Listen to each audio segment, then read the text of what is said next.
Okay, so we just went over what I do when what I call straight tie horses. So I straight tie them in their stalls, or you can tie them outside to a post, whatever convenient place you have to tie them. And once I know that they're quiet enough and they are standing patiently in their stall, that's when I generally introduce the cross ties. I like them to know that they can't pull back. I'm not saying that it's not going to happen, but I like them to be prepared as possible, straight tied, so when you do introduce the cross ties, they don't just immediately either run forward or run backwards and break them. So again, he's wearing his rope halter and his 14-foot line, and we're going to leave everything on. And I'm going to, I will pinch these two pieces together, and that's what I clip my cross tie to. We'll do the same thing on the other side. Pinching the two pieces together. And I usually do keep the line attached, because if he were to get a little bit panicky and maybe go forward or backwards, I have something that I can help him with and either pull him forward or, back him up. And sometimes I'll just leave it laying on the ground. Sometimes I'll throw it, over their neck, just so it's out of the way. But I'm going to grab some brushes and we're just going to groom him real quick.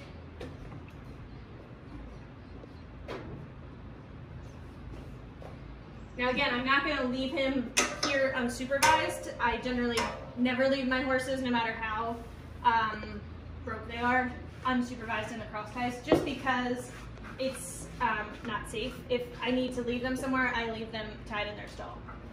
The cross ties are only meant for, grooming and tacking up conveniently, not so much to practice tying. But now he's standing relatively good, but again, I think being straight tied in a stall, he understands not to move around and he understands to be quiet. If he were to come over to me and maybe, come off the mat and push his butt over to this side, I'm going to take a hold of his line and I'm just going to yield his hip back straight, and I'm going to tell him, whoa.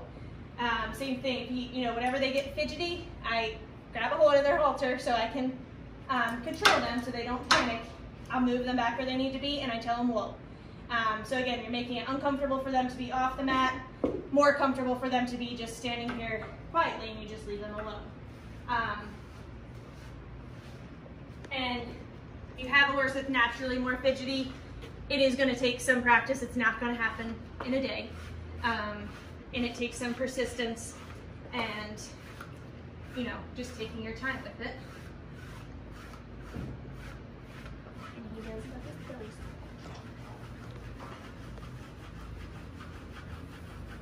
So you want your horses to kind of enjoy this time. This is meant to be relaxing for them. You want them to want to be groomed and have a good experience here. So being able to set them up for success when you move on to the next step is really important. So other things that, for example, he does not tolerate fly spray very well. He is a little bit scared of it. So I would not fly spray him attached to the cross ties, because that's just setting him up for failure. I would unbuckle the cross ties, hold him just with your line, and practice your fly spray separately, which we will go over in another video. If you know for a fact that when you pick up your foot, your horse flies backwards, don't leave them on the cross ties, because that's going to add a whole other piece that has to be undone, and they're not having a good experience. So know your horses, set them up for success, and go step by step. So ask me any questions if you have them, and I will talk to you guys soon.